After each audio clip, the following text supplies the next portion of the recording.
Selamat malam dan salam sejahtera untuk kita sekalian. Perkenalkan, nama saya Yohanes Leonardus Lalu, NIM 162303010. Saya dari kelas A reguler sore, semester 9, Fakultas Ilmu Sosial dan Ilmu Politik, Program Studi Sosiologi, Universitas Nusa Cendana. Pada video kali ini saya akan kembali mereview buku ke-8 dari mata kuliah Sosiologi Terapan. Buku yang ke-8 ini dengan judul atau tema Teori Masyarakat Informasi. Pada awal tahun 1990-an, ada beberapa advokasi demokrasi elektronik membuat klaim untuk mengadakan plebiscit tentang apa saja dengan kenyamanan dari terminal rumah. Namun, komentar tentang perluasan demokrasi dan penguatan telah meningkat dengan cepat sejak tahun milenium. Pada saat yang sama, seperti menjadi lebih terukur dan arus utama. Hibah penelitian dan jurnal serius tersedia bagi mereka yang mungkin memeriksa konsekuensi politik. Partisipasi mungkin ditawarkan oleh internet melalui blog atau situs online, oleh informasi pemerintah masian yang tersedia secara online atau melalui Twitter. Buku yang sedang berlangsung bertujuan untuk menantang pertanyaan konsentris moderat sebagai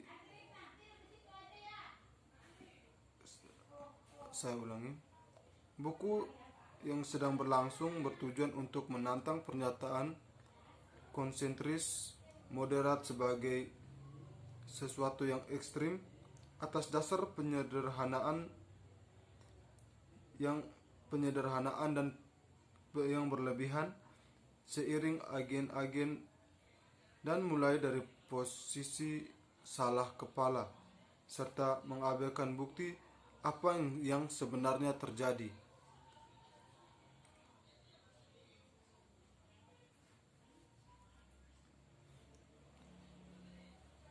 Theory of the International Society, edisi pertama diantaranya dirancang pada awal tahun 1990-an, mengatur tentang klaim terkait bahwa dunia baru muncul sebagian besar di belakang terobosan teknologi. Hal ini ditetapkan menjadi ekonomi tanpa bobot, dunia datar yang akan menjungkir-balikan cara berperilaku terpuji, di mana sebuah zaman berpikir cerdas menyatu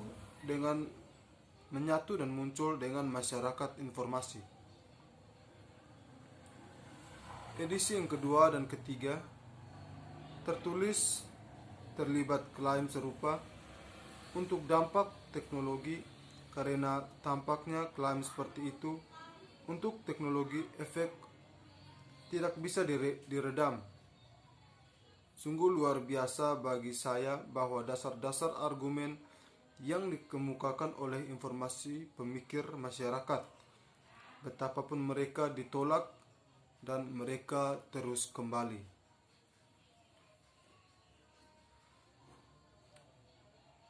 Hal itu dulu revolusi mikroelektronika yang dikatakan membawa informasi agenda lain muncul, yang prihatin tentang internet yang berkembang pesat tersedia selama tahun 1990-an.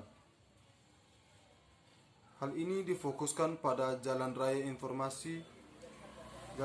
informasi super, dan masyarakat dunia maya yang sekarang dibawa oleh teknologi informasi dan komunikasi atau TIK. Topik hangatnya adalah demokrasi elektronik, hubungan virtual, interaktivitas, personalisasi, cyborg, dan komunitas online. Banyak komentar yang disita di kecepatan dan keserbagunaan media baru untuk membangkitkan prospek transformasi radikal dalam apa yang mungkin akan dilakukan.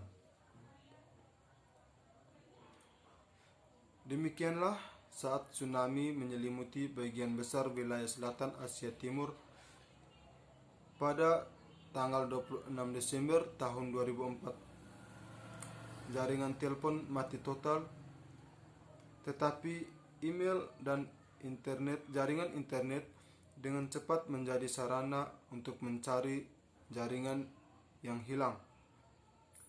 Dan ketika pada tanggal 7 Juli 2005, teroris membom London Underground dan sistem bus, sistem telepon tertutup, namun orang dengan cepat beralih ke jaringan internet untuk mendapatkan berita dan saling mendukung. Sedangkan fasilitas fotografi di banyak ponsel tradisional tergusur media untuk memberikan gambaran yang lebih jelas tentang kehancuran yang telah terjadi.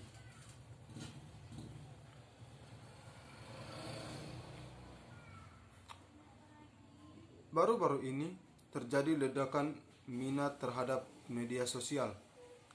Label penampung semua untuk hal-hal seperti blog, jaringan sosial, Wikipedia, dan forum internet di mana pengguna dapat mengkonsumsi dan menghasilkan informasi atau mengarah ke penemuan baru dari prosumer neologisme.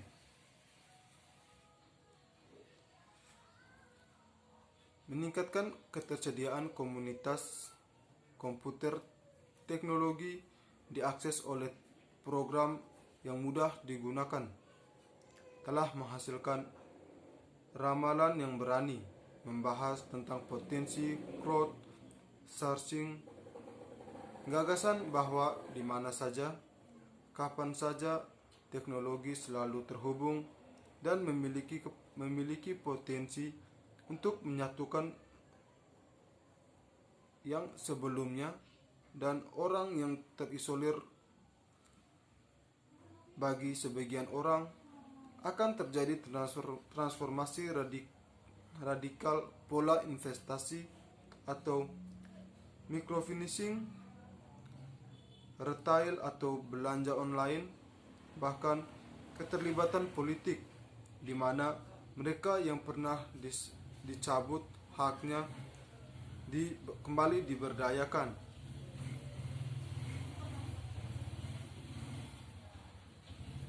Memang untuk beberapa musim semi di Arab yang terjadi sepanjang tahun 2011 di Mesir, Tunisia, Libya, dan bahkan Arab Saudi dan Republik Persatuan Arab telah menjadi hasil dari teknologi tersebut sebagai ponsel, kamera video, dan internet terintegrasi dalam dan melalui keterjangkauan media sosial seperti Twitter, Reddit, YouTube, dan Facebook.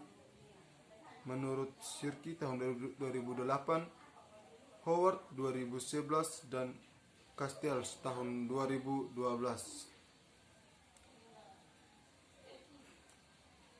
Di tempat lain, ada reaksi instan dari menteri atau kerusuhan perkotaan yang melanda London pada musim panas 2011 itu.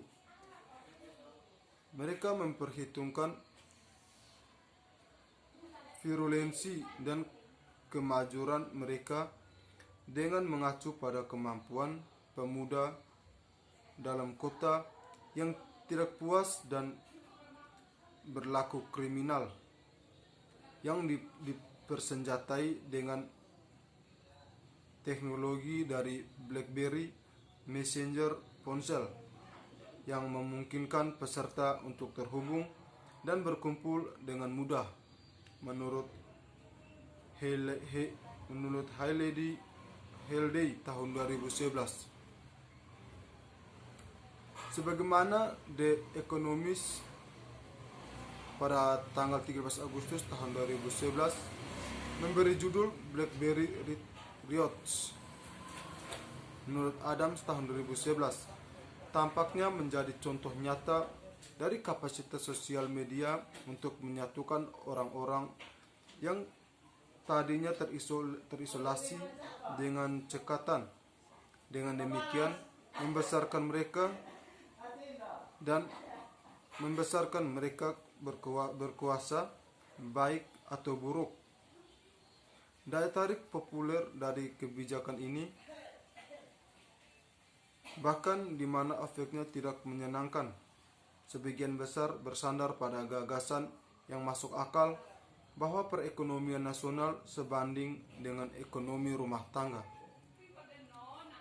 Jika yang terakhir masuk pada masalah, mungkin karena seseorang di sana kehilangan pekerjaan, maka tidak mampu untuk dibelanjakan apa yang pernah dilakukannya, maka ia memotong kainnya untuk hidup dalam batas kemampuannya.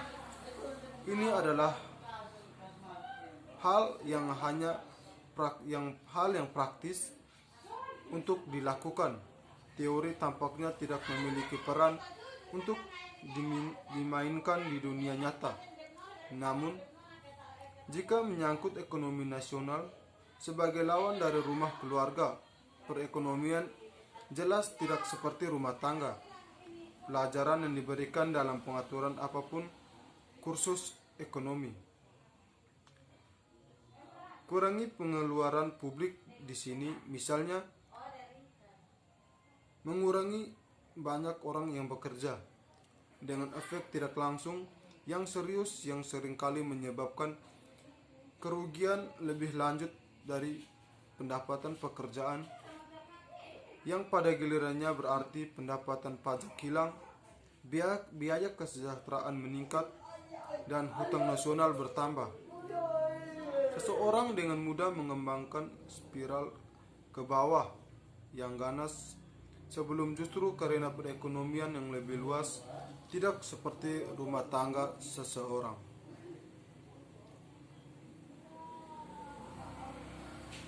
Oke, sekian hasil review buku ke-8 dari mata kuliah Sosiologi Terapan yang sudah saya buat dalam bentuk slide PowerPoint. Semoga video ini dapat bermanfaat bagi kita sekalian. Sekian dan terima kasih. Shalom. Selamat malam.